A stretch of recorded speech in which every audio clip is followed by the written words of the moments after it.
मेरे साथ में है writer, director and actor Tigmanshu Dhulia अपने फिल्म साहिब बेबी और गैंगस्टर रिटर्न को लेकर बात करने के लिए। Let's welcome him first. Sir, welcome to Zoom. Thank you very much. Writer, director, actor and अगर आप एक्टिंग करेंगे तो फिर जो आपके एक्टर्स हैं जो उनका क्या होगा? अरे उनका कुछ नहीं होगा, वो बहुत अच्छे एक्टर्स हैं, वो वही रहेंगे। मैं तो ऐसे ही एक्टिंग की थी, मुझे एक्टिंग बिल्कुल करनी नहीं है। Let's talk about the Sahib Biwi और गैंगस्टर रिटर्न। जब फिल्म की फर्स्ट ख़त्म हुई थी तो हमको ही ऐसा लगा था कि शायद सीक्वल अब ये बनेगी ही बनेगी, रिटर्न टू आएगी। आपके माइंड में भी कुछ ऐसा था जब आप पहली फिल्म लिख रहे थे एंड यू सेड कि नहीं मुझे सेकंड पार्ट भी बनाना है? पार्ट 1 को मैं किसी एक इंटरेस्टिंग नोट पे ख़त्म करना चाहता था। मैं पिक्चर को बहुत ही एक इंटेंस और एक बहुत ही ग्रिम नोट पे नहीं ख़त्म करना चाहता था। तो मैंने वो डाला कि साहब व्हील चेयर पर आ गए और माही उनको व्हीलिंग हिम हुए और एक आदमी पीछे खड़ा था। साहब कहते ये कौन है? कहते मेरा नया ड्राइवर। तो एक नाइस एक मज़ेदार नोट पे ख़त्म होती है पिक्चर। अब वो डाल दिया था। ये भी पता था कि अगर चल गई पिक्चर तो ये अच्छा स्टार्टिंग पॉइंट है कि एक इसका सीक्वल का जर्म इसमें है। तो वो था। तो जब बन गई सब होगी तो हमने कहा चलो फिर उसका सीक्वल बनाया जाए, फिर दोबारा लिखी गई। बट अपने आप में पार्ट 2 अपने आप एक इंडिपेंडेंट कहानी है। जिन्होंने पार्ट 1 नहीं भी देखी है उनके भी बिल्कुल समझ में आएगी, उनको उतना ही मज़ा आएगा, और जिन्होंने देखी है उनको थोड़ा और मज़ा आएगा। बिल्कुल, और हमने देखी है तो I am sure we are looking forward to second part also.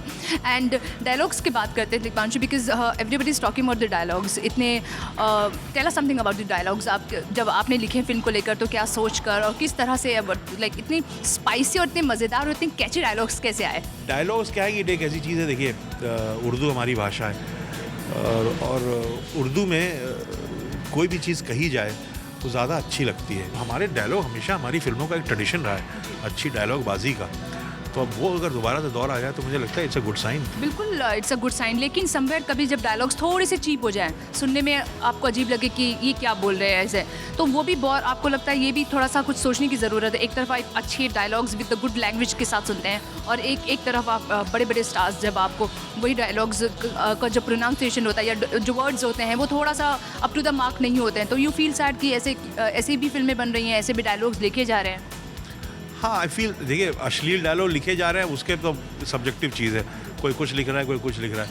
लेकिन दुख मुझे जो सैड पार्ट इज़ कि हमारे एक्टर्स की ज़बान जो है वो अच्छी नहीं है ज़्यादातर। और देखिए जो नंबर 1 जो स्टार्स हैं वो सब वही हुए हैं हमारे देश में जिनकी ज़बान अच्छी हुई है। शाहरुख खान की ज़बान बहुत दिल्ली के हैं, उनकी ज़बान बहुत मज़ेदार है, करेक्ट बोलते हैं। तो जब उनको डायलॉग मिलते हैं तो उनको उसके दिमाग में ये नहीं चल रहा होता कि इसको कैसे बोलूँगा, उनके दिमाग में ये चल रहा कि मैं इसके साथ कितनी जादूगरी कर सकता हूँ। तब परफॉर्मेंस भी निखर के आती है।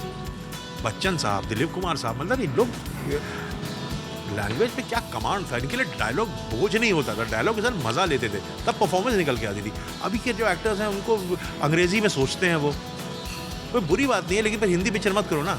एंड मैं अभी माही और आपके जितने भी कास्ट लोगों से बात थी, all like excited. Set Tigmanshu की फिल्म है, सबसे बड़ी तो चीज़ उनको जो भरोसा है वो आप हैं। उसके बाद उनको बस काम करना है, उन्होंने कह दिया और आपके सेट पे काम करना है। देखिए जब साहिब बेबी पार्ट 1 हमने बनाई तो ये डिसाइड किया कि यार ऐसी फिल्म बनाते हैं कि मुझे ऐसा कोई प्रोड्यूसर मिलेगा नहीं ऐसी फिल्म बनाने के लिए, तुम लोगों को ऐसा रोल नहीं मिलने वाला।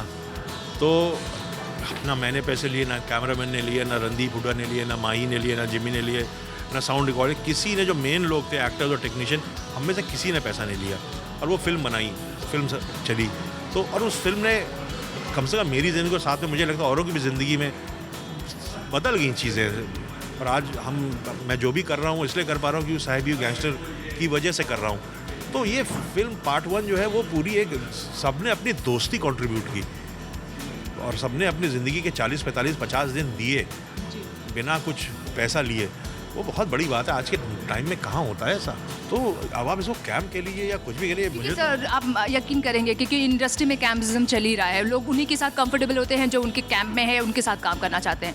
तो वही आई एम आस्किंग बिकॉज आपके साथ भी वही स्टार्स काम कर रहे हैं जो आपके साथ या तो पहले काम कर चुके हैं या आगे और भी 2-3 फिल्मों में काम कर रहे हैं। हाँ, लेकिन मैं वो तो काम कर ही लेंगे। अभी मैं और जो फिल्में बना रहा हूँ, जिस बुलेट राजा है, उसकी शूटिंग भी चल रही है, 6 सितंबर को रिलीज़ है। उसमें सैफ साहब हैं, सैफ अली खान साहब, सोनाक्षी हैं, जिमी भी है उसमें। और तो वो थोड़ा, फिर मिलन टॉकीज़ है मेरी, सितंबर में उसकी शूटिंग शुरू है, उसमें इमरान खान है, प्रियंका चोपड़ा है। तो लेकिन ये सब तभी हुआ है बिकॉज साहिबी और गैंगस्टर बनी है। अगर साहिबी और गैंगस्टर नहीं बनती तो शायद ये जो स्टार्स हैं उनके अंदर मैं वो फेथ, वो कॉन्फिडेंस जगा पाया हूँ कि यार इस डायरेक्टर के साथ अगर हम काम करेंगे तो will be in safe hands. तो वो इसीलिए हुआ है क्योंकि साहिबी और गैंगस्टर बनी है। थैंक यू सो मच हमसे बात करने के लिए। Thank you very much. Cameraman Aditya के साथ सलमा खान, ज़ूम, मुंबई।